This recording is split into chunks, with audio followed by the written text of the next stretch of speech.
Hello, good afternoon. Welcome, everyone. I am calling this meeting of the Nominating Committee of the Accountability and Implementation Board to order at 4:05 p.m. First, I'd like to introduce our members that we have on the call today. First, we have Dr. Ed Root. I'm just going to do my Hollywood square here.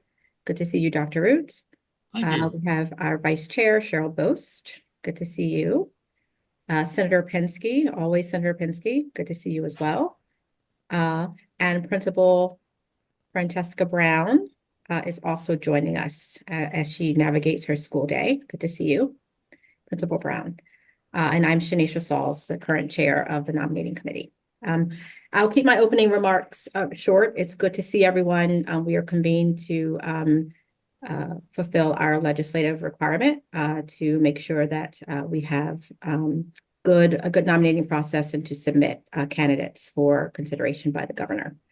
We have several orders of business. Our first order of business is according to our bylaws. We need to elect on an annual basis a chair and a vice chair. Are there any nominations?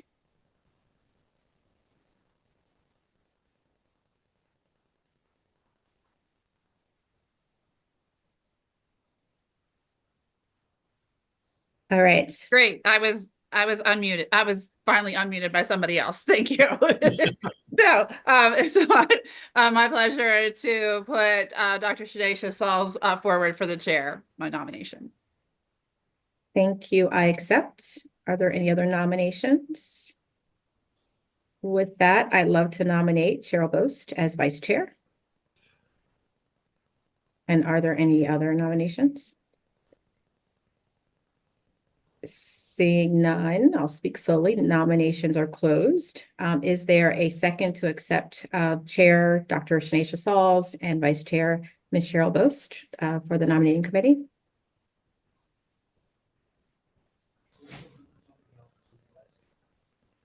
Your second? Second. Seconded by Dr. Root. Thank you. I'm out of practice, Dr. Root. I appreciate it. Any further discussion? Seeing none, all those in favor, please signify by raising your hand. We may need to let the others off of mute. I'm not sure if they're trying or not, just to say that. All right. Any opposed? Seeing none opposed. So with the vote of 5 in favor and none opposed, the motion carries. I don't have muting and unmuting privileges, so I'll ask a member of staff to support that, please. Okay. Senator Penske, were you trying to say something? I'm trying to get him unmuted here.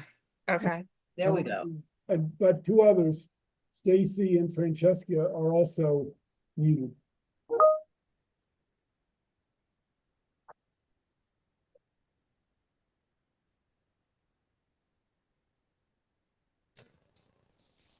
I think they're working on that.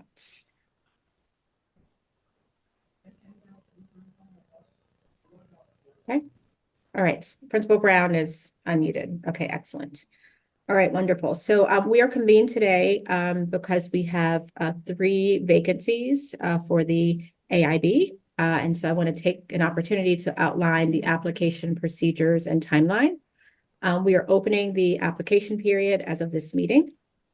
It will be a 3-week application period that officially opens on Thursday, May 22nd, and runs until Thursday, June 12th at 5 p.m. The committee consideration of application packets will begin at the end of June through the beginning of July.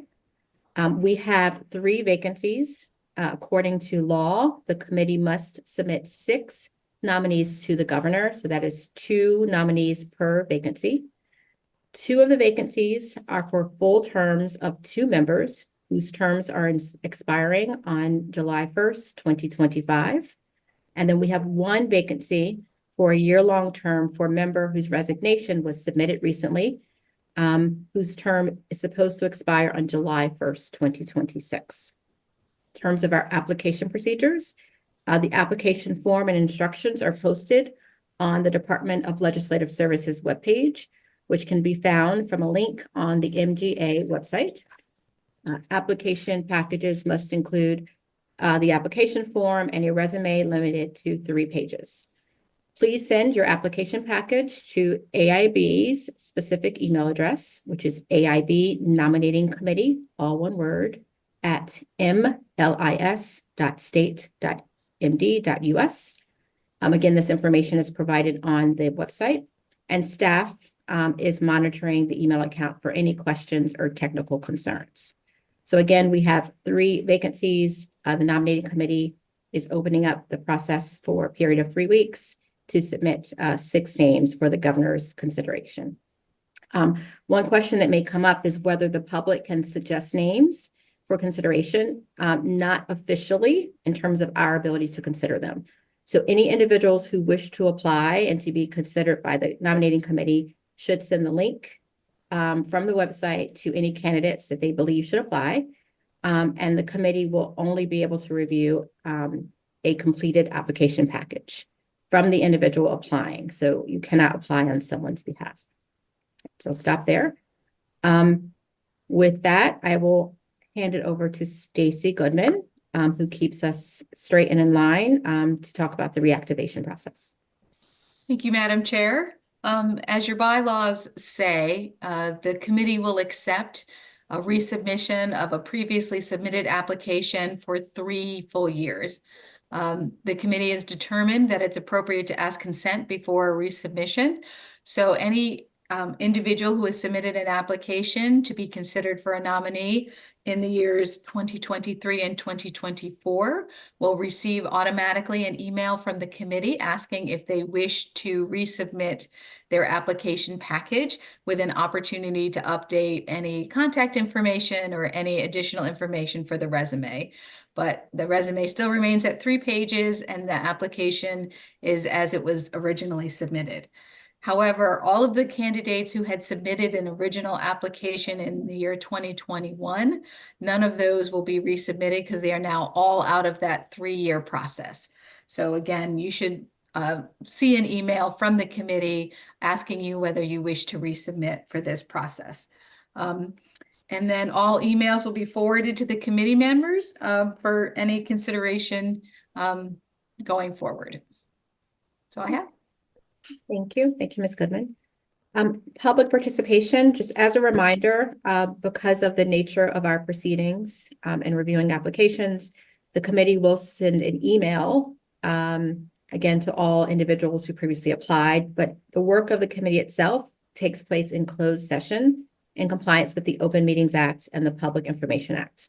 The committee will only accept public comments, therefore, sent to the AIB AIBNC email, which is again, AIB Nominating Committee at mlis.state.maryland.us. Staff will again forward all emails to the committee members for our consideration. So please use that email for any public comments.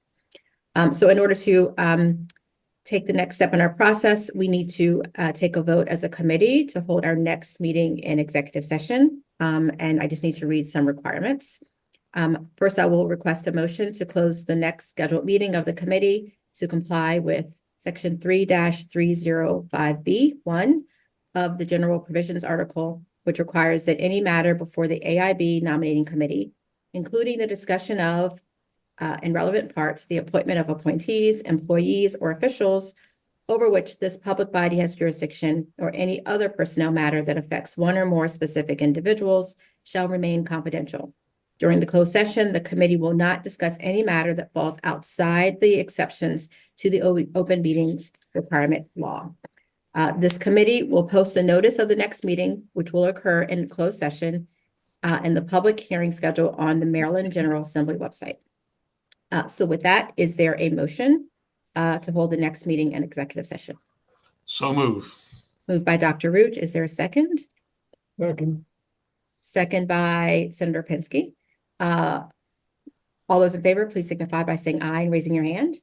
Aye. Aye. Aye. 5 in favor, none opposed.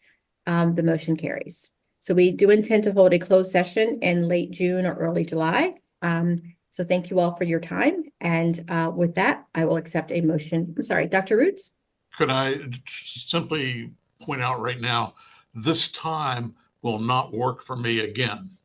the board here where I'm set up begins summer hours next week. So they will be closed at this time. I won't be able to get in. So I just wanted to let somebody know that we're probably going to have to look at a different meeting time. Stacy and Stacy Goodman and her team will note that. Thank you, Dr. Root.